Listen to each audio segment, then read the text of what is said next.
Hello, English learners, and welcome to English Pod. My name is Marco. I'm Amira. Amira and I are here today with another interesting and useful lesson for you English learners. Amira, why don't you explain a little bit of what this lesson is about today?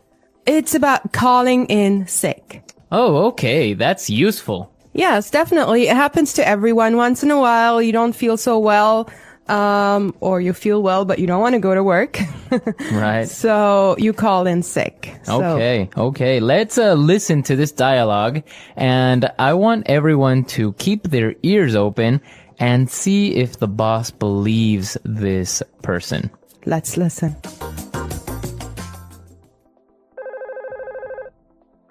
Hello, Daniel speaking. How may I help you?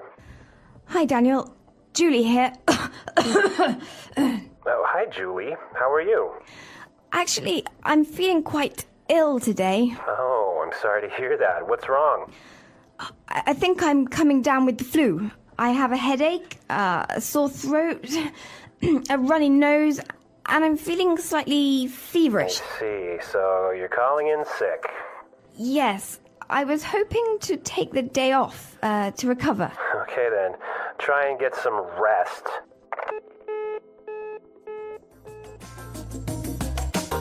Marco, do you think he believed her? No, I don't think he believed her. He didn't sound really convinced. Yes, and Julie didn't sound really sick, huh? Exactly. Well, we have some really good vocabulary here. Amira, why don't you begin with the first one? The first phrase I've chosen for you is a very, very useful one. I'm feeling quite ill today. I'm feeling quite ill today. I'm feeling quite ill today. All right, what does this mean exactly?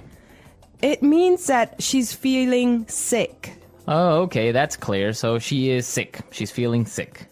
Okay, let's look at another really useful phrase, and this one is, I'm coming down with the flu. I'm coming down with the flu. I'm coming down with the flu. I'm coming down with the flu. All right, and this phrase means that I am starting to get the flu or I am getting the flu. Okay. The next phrase I have for you is calling in sick. Calling in sick. Calling in sick.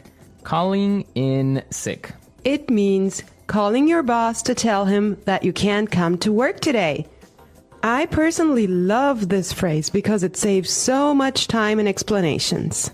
Okay, perfect. So if I say this, then everyone will know that I am not coming to work today. Yes, definitely. Perfect. All right.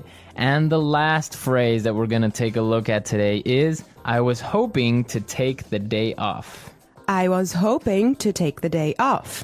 I was hoping to take the day off. I was hoping to take the day off. Right, and she says this to ask for permission because she does not want to go to work. Okay, now, couldn't she just say, like, I can't come today? Right, she could say, I can't come today, but that would be a little bit impolite. Okay, so when she says, I was hoping to take the day off, it's a polite way of asking. It's a polite way, exactly, because she is talking to her boss. Very good. So let's listen to the dialogue one more time. The dialogue is a little different this time. Listen carefully and see if you think the boss believes her this time.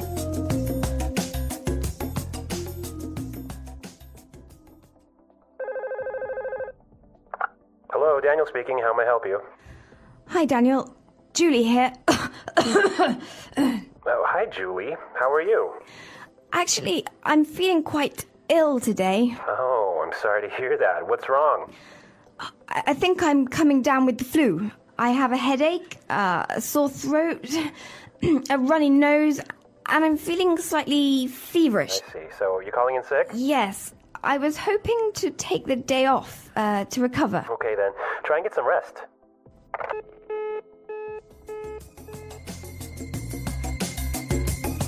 Okay, guys, we're back, and I do think he believed her this time. Yeah, I think he was understanding when he said, okay, then try and get some rest. Yeah, and Julie sounded pretty sick. Yes, you did. Yeah, it was convincing.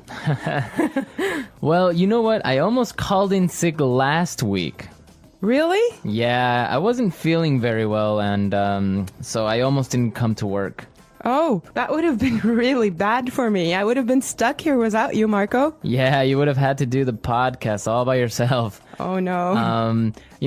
Actually, I had the same symptoms as Julie. I also had a headache, and I had a sore throat, and also the worst thing and the thing that I hate the most is I had a runny nose. Oh, no, that's really bad because then you have to like blow your nose all the time and then it gets red and it hurts, right? Exactly, yeah. Luckily, I didn't have a fever, though. No fever. Thank God. Yeah. So did you take some medicine and it just killed everything? Yeah, I had a friend and he had some pills for the flu, and he just gave me a couple and I felt better in about 2 days. Oh, great.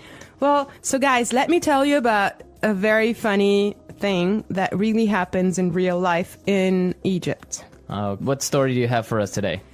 Well, it's actually not a story, it's a fact. I mean, people in Egypt, when they're sick, they never call in sick themselves. They'll have someone do that for them. Oh, that's interesting. Why? Why do they do this? Well, there's this weird speculation about, if you can make it to the phone, you can make it to the office. I agree. If I were a boss, I would do the same thing.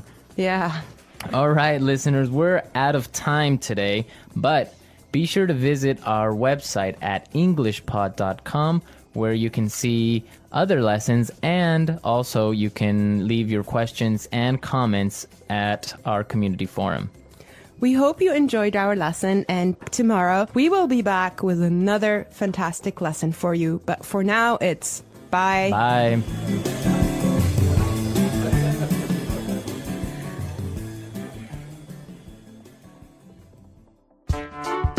The English Pod Audio Review. Listen to the meaning, then say the vocabulary word. Polite offer to help. How may I help you? Very sick. Quite ill. Getting, acquiring. Coming down. Report that you will not go to work because you are sick. Calling in sick. To kindly expect. Was hoping. A sign, indication. Symptom. Allow. Permission. Impolite. Day off because you're sick. Sick day. Make it into work. Let's try that faster. Day off because you're sick. Sick day. Make it into work. Impolite. A sign, indication. Symptom. Allow. Permission. Polite offer to help. How may I help you? To kindly expect. Was hoping. Getting, acquiring. Coming down. Very sick. Quite ill. Report that you will not go to work because you are sick. Calling in sick. Now say the word and hear it in a sentence. Sir, you look lost. May I help you? May I help you find something? I was wondering, may I help you prepare your report? Quite ill. I'm feeling quite ill today. I don't think I can go to work. Quite ill. Andy can't get out of bed today. He must be quite ill. Quite ill. The lesson was cancelled because our teacher is quite ill. Coming down. You have a runny nose. Are you coming down with the flu? Coming down. I can feel that I'm coming down with the flu. Coming down. My throat hurts. I hope I'm not coming down with the flu.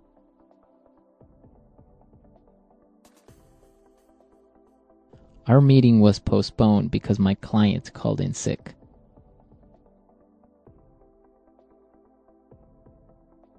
If he calls in sick one more time, we'll fire him. I almost called in sick today. Was hoping. We were hoping to meet with you after lunch. Was hoping. I was hoping to borrow your car this weekend. Was hoping. They were hoping to find you at the bus station.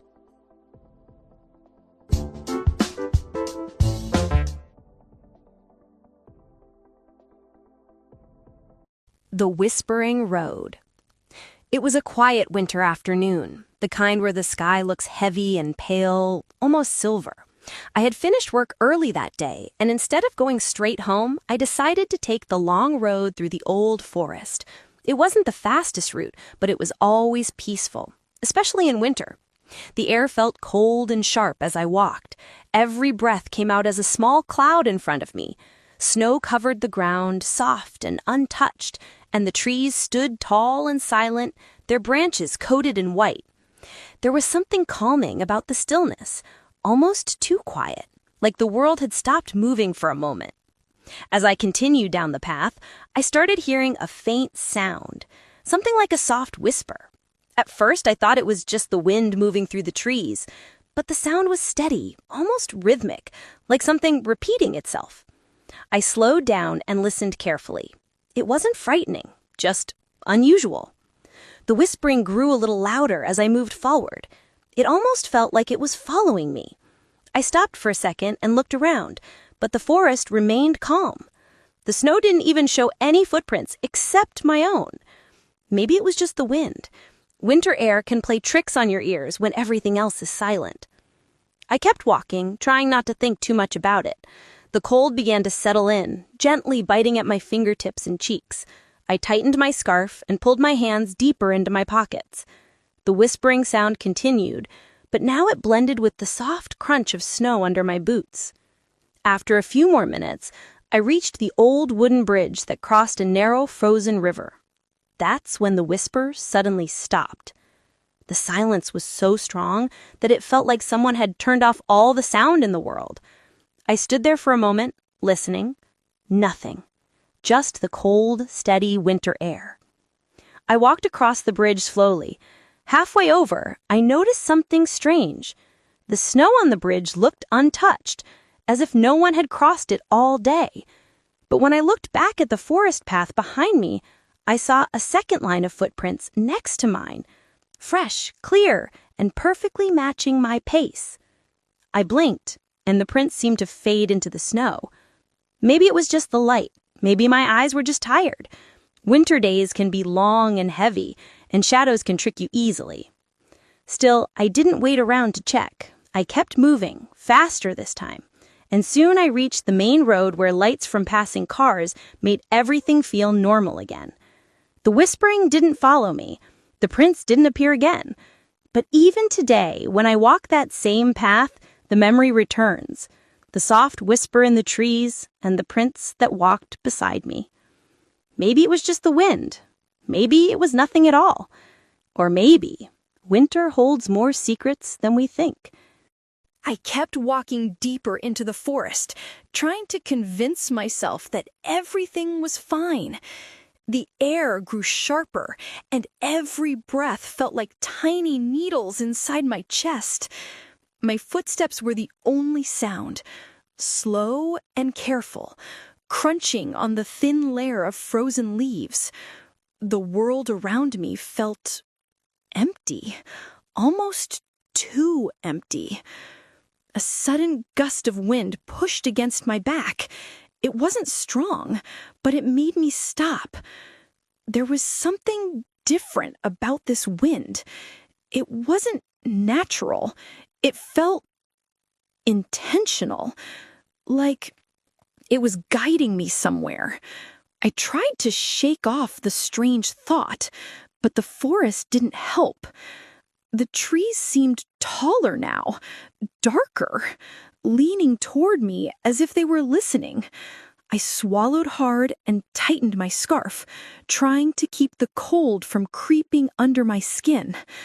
Not far ahead, I noticed a narrow path splitting off to the left.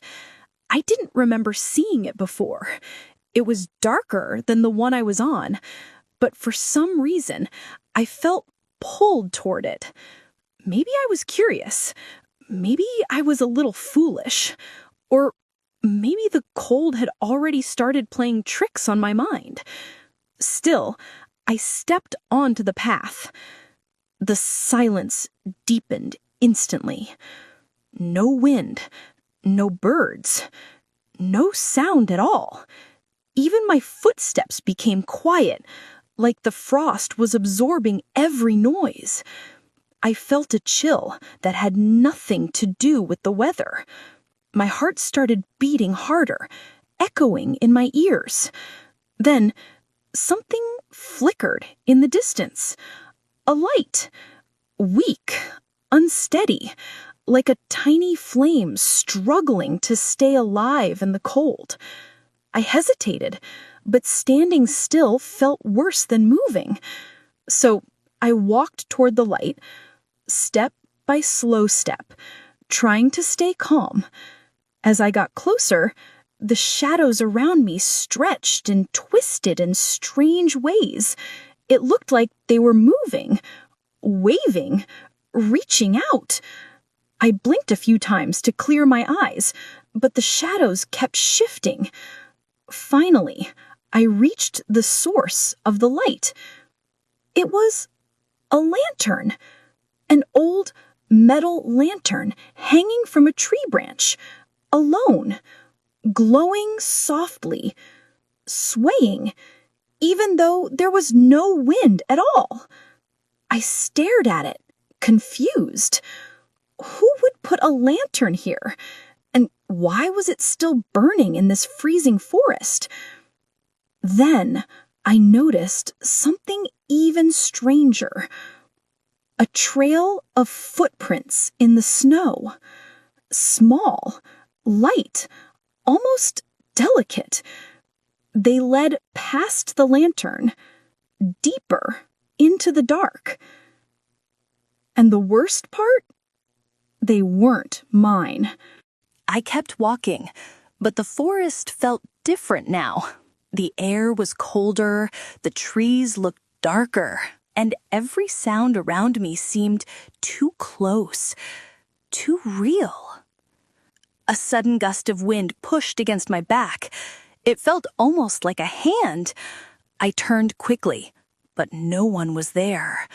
Just shadows, moving gently between the tall trees. I tried to calm myself and continued down the narrow path. But then I noticed something strange. My footprints were the only ones on the trail, yet I could clearly hear footsteps behind me, slow, steady, matching my pace. I stopped. The footsteps stopped. I walked again. They followed. My heart began to race. I didn't want to run. Running felt dangerous. So I kept walking, breathing slowly, staying focused. Finally, the trees opened and I reached the edge of the forest. The cold disappeared. The silence returned. And the footsteps were gone. I looked back one last time, and for just a second, I thought I saw a shape standing among the trees, still, watching, waiting. But I didn't stay to find out. I walked away, grateful to be back in the light. Thank you for listening. I hope you enjoyed this chilly story. See you in the next episode,